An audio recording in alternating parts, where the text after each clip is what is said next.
नागपुर में मंत्री दत्तात्रेय भरणे ने कई मुद्दों पर खुलकर बयान दिया। महेंद्र दलवी की आलोचनाओं पर भरणे ने साफ कहा कि इन बातों पर ध्यान देने की जरूरत नहीं है। एमएसपी को लेकर उन्होंने आश्वासन दिया कि कम भाव देने वालों पर कार्रवाई होगी और किसानों को बीज से कटाई तक सरकार पूरा साथ देगी। तो वहीं सलील देशमुख के इस्तीफे पर भरणे बोले कि हर नेता का अपना निर्णय होता है, अंतिम फैसला अजित पवार करेंगे। इसके अलावा मालेगांव आरोपी को लेकर भरणे ने कड़ा रुख दिखाते हुए कहा कि ऐसे अपराधियों को 100% फांसी ही होनी चाहिए।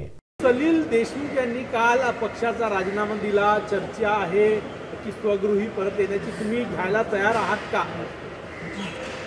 आपल्या सर्वांना माहिती आहे की ही माहिती मला आपल्या माध्यमातूनच समजते आणि कुठलाही पक्ष असल्यानंतर एखादा जर मोठा नेता पक्षामध्ये कोणत्याही पक्षामध्ये असला तर त्याचं निश्चित प्रकारे स्वागत केलं जातं आणि सलील देशमुख या भागातले त्यांची एक देशमुख घराण्याची एक मोठी परंपरा आहे।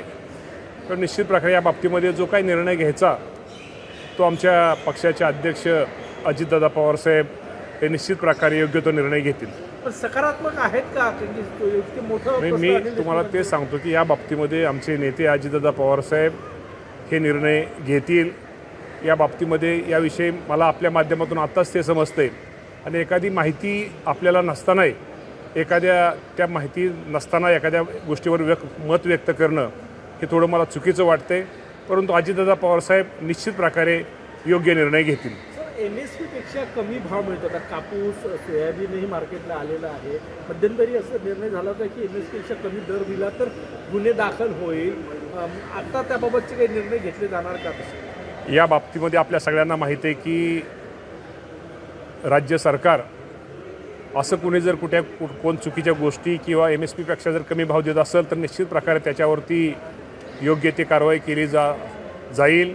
आणि स्वतः पणन मंत्री जयकुमार रावल साहेब यांचं विशेषतः बारीक लक्ष या विभागावरती असल्यामुळं रावल साहेब पण निर्णय घेतील आणि कृषी विभाग पण त्या बाबतीमध्ये निश्चित प्रकारे योग्य तो निर्णय घेईल। शेवटी शेतकरी आम्हा सर्वांच्या दृष्टिकोनातून महत्त्वाचा आहे आणि आपण सगळ्यांना पाहतो की या राज्यामधला एक तर शेतकरी अडचणीत आलेला आहे, अतिवृष्टी झालेली आहे, कधी दुष्काळ पडतोय, कधी गारपीट होते आणि हवामान बदलामुळे कधी काय निसर्गाचं कधी संकट काय येईल ते सांगता येत नाही। तर या निसर्गाच्या असल्या या संकटाच्या काळामध्ये या शेतकऱ्यांच्या पाठीशी ठामपणे उभं राहणं राज्य सरकारचं कर्तव्य आहे। राज्याचे मुख्यमंत्री देवेंद्र फडणवीस साहेब असतील, एकनाथजी शिंदे साहेब असतील, अजितदादा पवार साहेब असतील, ह्या मंडळींचं बारीकचं लक्ष माझ्या शेतकरी बांधवांच्या प्रत्येक गोष्टीवरती तो जो शेतामध्ये पीक घेतोय, फळबाग घेतोय किंवा ज्या गोष्टी करतो त्याला योग्य त्याला बाजारभावापासून ते पेरणीपासून ते कापणीपर्यंत शेतकऱ्यांना काय सहकार्य केलं पाहिजे हे राज्य सरकारच्या वतीनं आम्ही त्या बाबतीमध्ये लक्ष घालून शेतकऱ्यांना मदत करण्याचा प्रयत्न आम्ही करतोय। दिवाळीमध्ये मुख्यमंत्री देवेंद्र फडणवीस यांनी शेतकऱ्यांना विनंती केली होती की तुम्ही जे कापूस आहे तो शासकीय खरेदीमध्ये विका, व्यापाऱ्यांना विका नको, तर नाफेडची खरेदी कधी सुरू करण्यात? आपल्याला माहिती आहे की आता त्यांनी ते ही सुरू केलेलं आहे आणि लवकरच त्या बाबतीमध्ये निर्णय झालेला आहे आणि ती खरेदीला सुरुवात होईल। शेतकरी कधीपर्यंत समजायचं? येणाऱ्या लवकरात लवकर।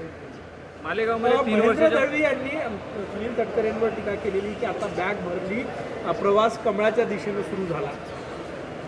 आता महेंद्र दळवी काय म्हणतात किंवा ते काय त्याच्यावरती आपण लक्ष देणं मला वाटत नाही, त्यावर लक्ष देऊ नये। शेवटी तटकरे साहेब हे राज्याचे नेते आहेत। तटकरे साहेब का फक्त कोकणातले नेते आहेत, राज्यातले नेते आहेत आणि तटकरे साहेब खूप मोठे नेते असल्यामुळं कोण काय म्हणतं त्याच्यावरती मला वाटतं त्याच्यावरती भाष्य करणं बरोबर नाही। सलील देशमुख यांनी काल जे प्राथमिक सदस्यत्वाचा शरद पवार पक्षाचा राजीनामा दिलेला आहे। एक चर्चा वेगळी येत आहे की अजित पवार पक्षात येणार आहे अशी चर्चा येईल। या बाबतीमध्ये तुमच्या अगोदर प्रश्न मला विचारला गेला होता, त्यामुळे निश्चित प्रकारे या बाबतीमध्ये आमचे नेते अजितदादा पवार साहेब निर्णय घेतील। विचारला होता, परंतु शरद पवार गटाच्या एका नेत्याचा राजीनामा, अजितदादा गट, तुम्ही कसं बघता याच्याकडे? काय अर्थ काढता याचा?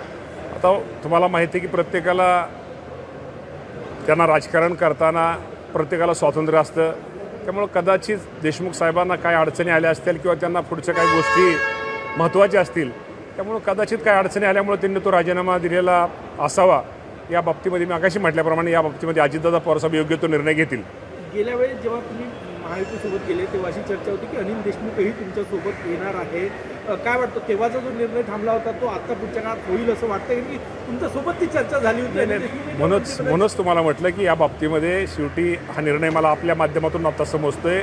अजितदादा पवारसाहेब आमचे नेते आहेत, सुनील तटकरे साहेब असतील, प्रफुल्लभाई पटेल साहेब असतील, हे तिघे मिळून योग्य तो निर्णय घेतील. मालेगावमध्ये 3 वर्षीय मुलीवर जो काही अत्याचार झाला त्याचे जे आरोपी आहेत त्यांनी गुन्ह्याची कबूल दिली आहे. त्याच्या काकाने आता मागणी केली की फास्टॅगमध्ये प्रकरण चालवा आणि त्याला फाशी द्या. 100% अशा लोकांना फाशीच दिली पाहिजे. ही एक घटना अत्यंत दुःखदायी आणि वेदनादायी आहे. शीतल तेजवानीला काल VVIP ट्रीटमेंट दिली. काल चौकशीला ती पोहोचली होती.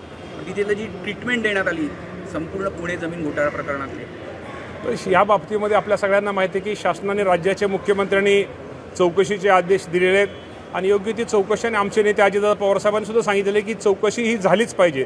त्यामुळे निर्णय झालेल्या चौकशी अंती जे होईल त्या बाबतीमध्ये निर्णय घेतला जाईल. शासकीय कर्मचाऱ्यांसाठी एक नवीन नियमावली आली आहे की आमदारांसोबत कसं वागायचं, त्याच्या प्रकारे बघता त्याची गरज होती का? पण गरज म्हणण्यापेक्षा आपल्या सगळ्याला माहिती आहे शेवटी प्रोटोकॉल, शेवटी कुणी असू द्या, कुठलाही लोकप्रतिनिधी, आमदार हा आमदार लोकप्रतिनिधी असतो. त्यामुळे शासकीय प्रोटोकॉलच्या नियमाप्रमाणे ज्या काही गोष्टी त्या बाबतीमध्ये करणं गरजेचं आहे त्या बाबतीत कदाचित ह्या गोष्टी झालेल्या असाव्यात.